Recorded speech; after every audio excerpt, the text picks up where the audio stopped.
Hello दोस्तों, स्वागत है हमारे यूट्यूब चैनल ड्रीम सलों के 12 पर। आज हम सभी जो है आपको आव्यूह का व्युत्क्रम निकालना सिखाएंगे, जो काफ़ी इम्पोर्टेंट है और काफ़ी महत्वपूर्ण है। यहाँ से प्रश्न भी पूछे जाते हैं आव्यूह के व्युत्क्रम से। तो देखिए, आव्यूह का व्युत्क्रम निकालने से पहले आपको ये मालूम होना चाहिए कि किन आव्यूह का व्युत्क्रम निकाला जाएगा।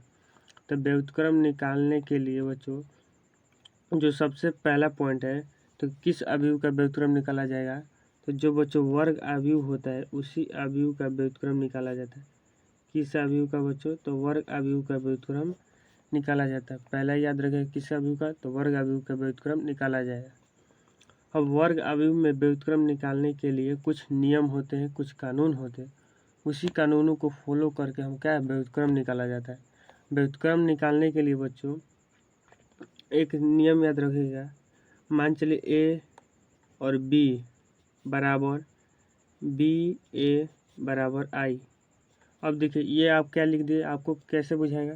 तो देखिए इसका देखिए कहने का अर्थ है, देखिए पहले लिख दे रहा हूँ, चूँकि ए कोमा बी जहाँ क्या है वर्ग आव्यूह है, वर्ग आव्यूह है बच्चों, क्या है तो वर्ग आव्यूह है।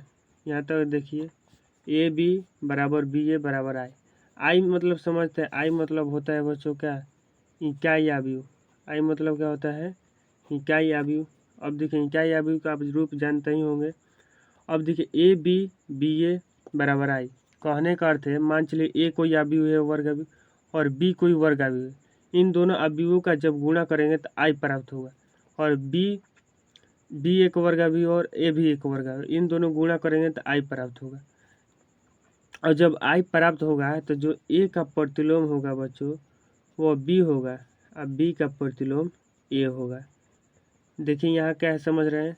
मान चलिए ए और बी दो वर्ग आव्यूह है, इन दोनों को गुणा किए आई प्राप्त हो, तो ए का प्रतिलोम बी होगा और बी का प्रतिलोम ए होगा। ठीक है, समझ गए।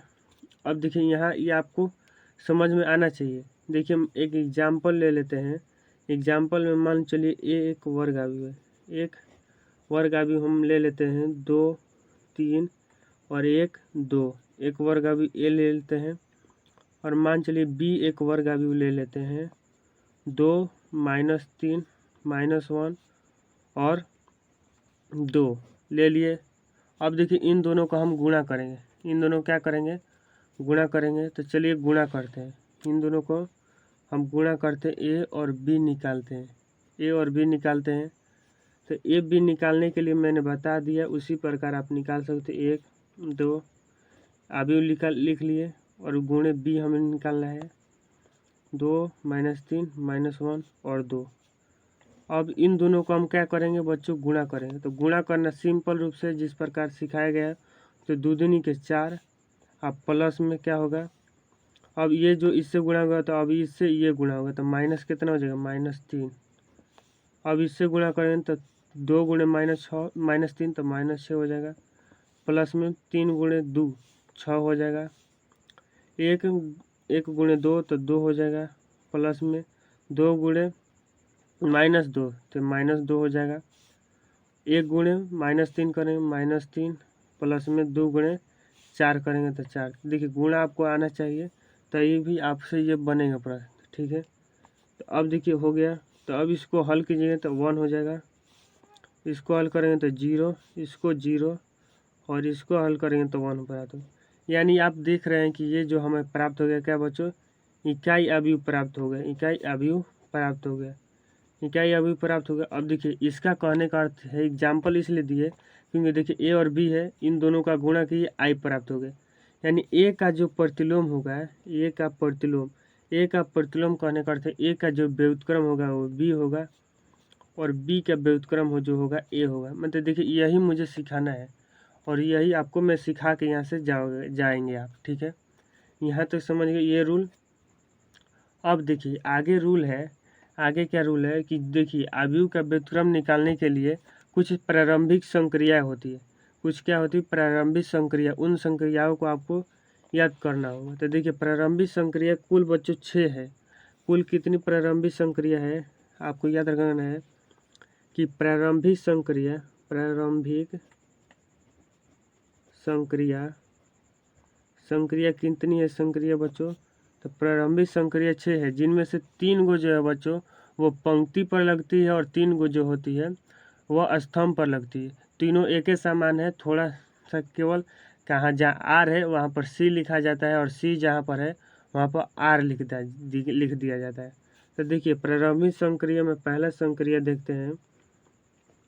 पहला संक्रिया है are I interchange R J.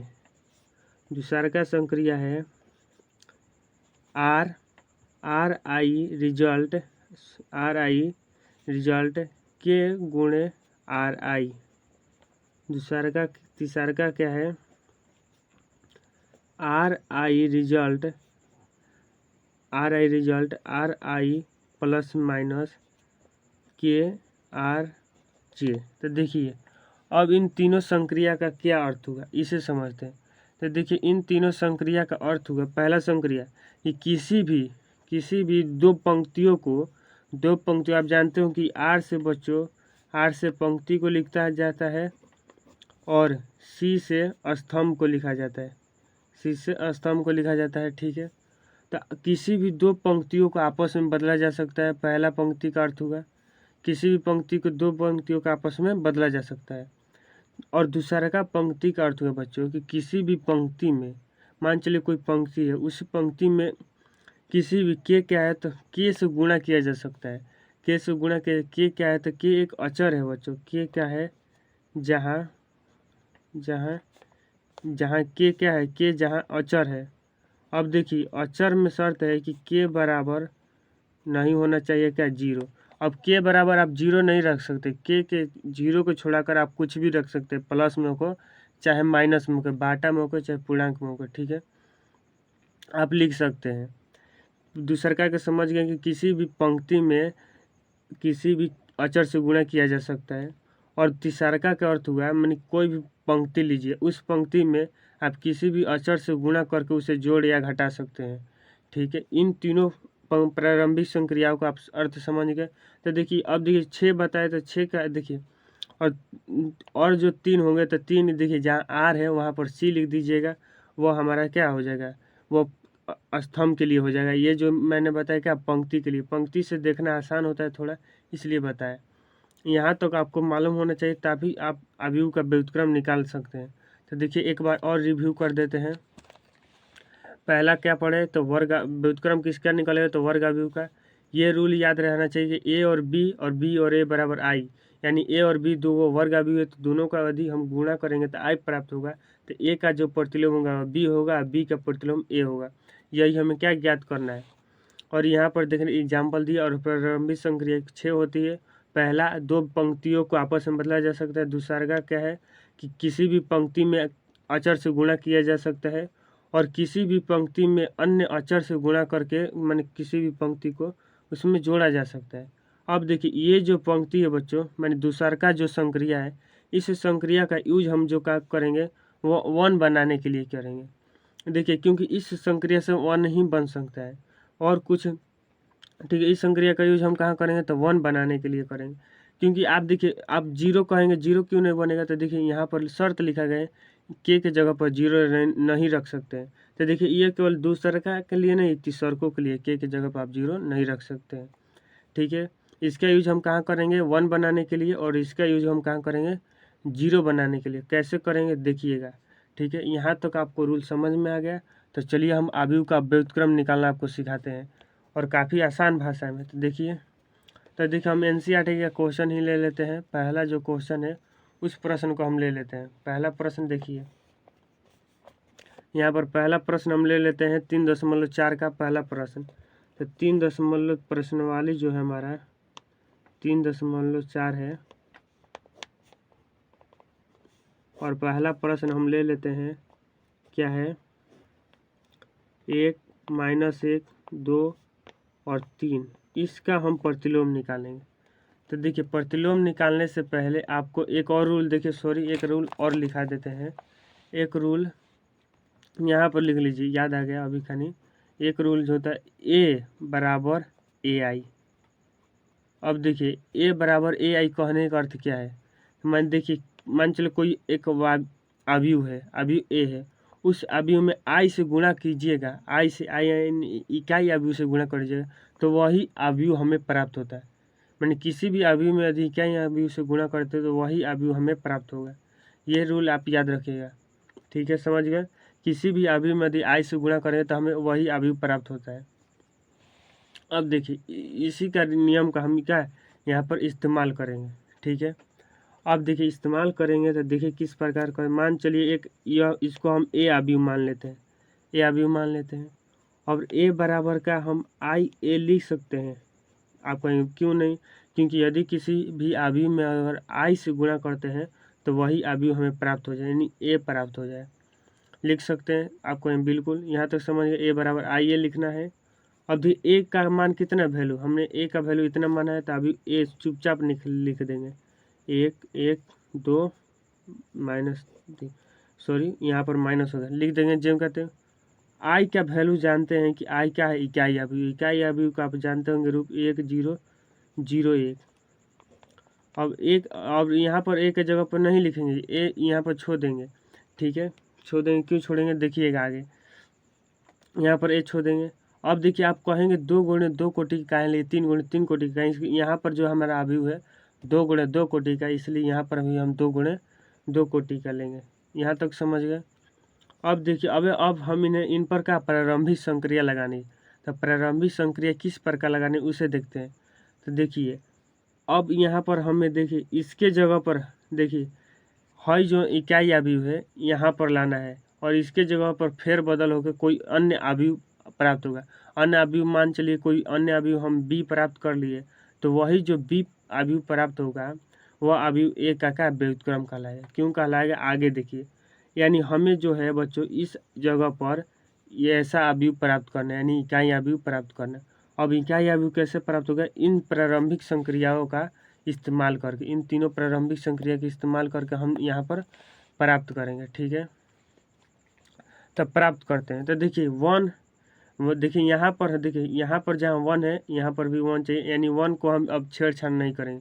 यहाँ पर 2 है लेकिन यहाँ पर हमें 0 चाहिए, यानी 2 के जगह पर हमें 0 लाना है। और 3 के जगह पर बच्चों क्या लाना है, 1 लाना है। और -1 की जगह पर 0 लाना है, ठीक है। अब -1 की जगह पर यहाँ पर 1 है भी किया, तो छेड़छाड़ क्यों करेंगे, तो यानी छोड़ देंगे इसको। अब हमें 2 को क्या करना है, छेड़छाड़ करके 0 लाना है।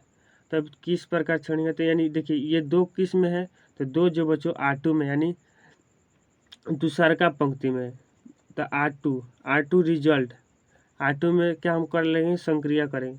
तो देखिए R2 में संक्रिया करेंगे तो इससे हमें क्या 0 बनाना है। तो 0 बनाने के लिए मैंने बताया था हम इस संक्रिया का इस्तेमाल करें, तो इसी का इस्तेमाल कर लेते हैं। तो देखिए R2 है तो पहले R2 लिखाएगा। अब देखिए इसको हम क्या बनाना है, 0। तो 0 कब बनेगा, जब दोनों में से कोई किस घटाएंगे कुछ, तो क्या घटाएंगे, तो देखिए यहाँ पर हम कुछ घटाएंगे। अब किस में से घटाएंगे, तो इस वाले सामने में से, इस सामने में से R1 में से घटाएंगे। अब देखिए आप क्या सोचेंगे, तो देखिए 2 में से क्या घटाएंगे तो 0 हो जाएगा। तो बच्चों 2 में से 2 घटाएंगे तो 0 होगा, यानी हम यहाँ पर R1 में 2 से गुणा कर देंगे। देखिए सेम यही संक्रिया जो है इसी का यूज कर रहे हैं। इसको हम क्या कर दिए, गुणा कर दिए, 0 कर दिए, हो गया। तो अब देखिए यहाँ पर हम लिख देंगे। अब देखिए R2 में संक्रिया लगाए तो R1 में कोई चेंज नहीं होगा, यानी R1 जेम का तेव लिखा जाएगा, ठीक है। अब R2 में चेंज होगा तो R2 - 2 R1, तो देखिए R1 में 2 ले गुणा कीजिए तो 2 हो जाएगा। और यहाँ पर 2 में से जब 2 घटाइएगा तो क्या हो जाएगा, 0 हो जाएगा, ठीक है। अब देखिए R2 का जेम कहते हैं यानी 3, और 3 यानी R1 में हमें क्या क्या गुणा करना है, 2 ले गुणा करना है। तो 2 ले जब इसमें गुणा करेंगे तो कितना हो जाएगा, 2। और ये माइनस और माइनस क्या हो जाएगा, प्लस, यानी 3 और प्लस में कितना हो जाएगा, 2, यानी 3 2 5। अब देखिए एक बार और समझ ले, यहाँ पर हम क्या संक्रिया लगाए, इसी संक्रिया का हम यूज करके यहाँ पर 0 बनाया। देखिए यहाँ पर 2 लिखे, यहाँ पर जब हम R1 में 2 से गुणा कीजिए तो क्या 2 - 2 हो गया, यानी 0 हो गया। और R2 क्या हो गया, R2 यानी इसमें अब इस वाले हम आ गए, और इसमें से इसको जब गुणा किए -2 ले तो यहाँ पर क्या हमें 5 प्राप्त हो गया, ठीक है, समझ गए। अब देखिए इसी संक्रिया को हम क्या है इस पार भी लगाएं, इसी संक्रिया को इस पार भी हम उसी प्रकार लगा देंगे। पहला जो R1 में नो चेंज, R2 लिख देंगे ज्यों का त्यों, R2 सॉरी R1 में R1 को ज्यों का त्यों R2 में चेंज करें, यानी 2 से जब इसमें गुणा करें तो 0 हो जाएगा। अब -2R1 तो माइनस यानी इसमें लग जाएगा तो -2R हो जाएगा। ठीक है, समझ गए, क्योंकि यहाँ पर R1 की जगह पर 1 रखेंगे तो -2R होगा। अब देखिए R2 की जगह पर कितना 1 तो 1 रख दिए, R1 की जगह पर कितना है R1 की जगह पर 0, तो देखिए 2 में जब 0 से गुणा करते हैं 0 यानी क्या है 0 मैंने 1 - 0 यानी 1। ठीक है, समझ गए। अब देखिए आगे क्या है, अब आगे क्या करते हैं, अब यहाँ पर 1 हो गया, यहाँ पर 1 हो गया 0। अब यहाँ पर हमें क्या करना है 0 प्राप्त करना है, सॉरी यहाँ पर 1 प्राप्त करना है। 1 कैसे प्राप्त होगा, तो 1 हमें प्राप्त करने के लिए किस संक्रिया का दूसरा संक्रिया का इस्तेमाल करना है। तो देखिए R2 में हम कुछ क्या से गुणा करेंगे कि 5 1 हो जाएगा।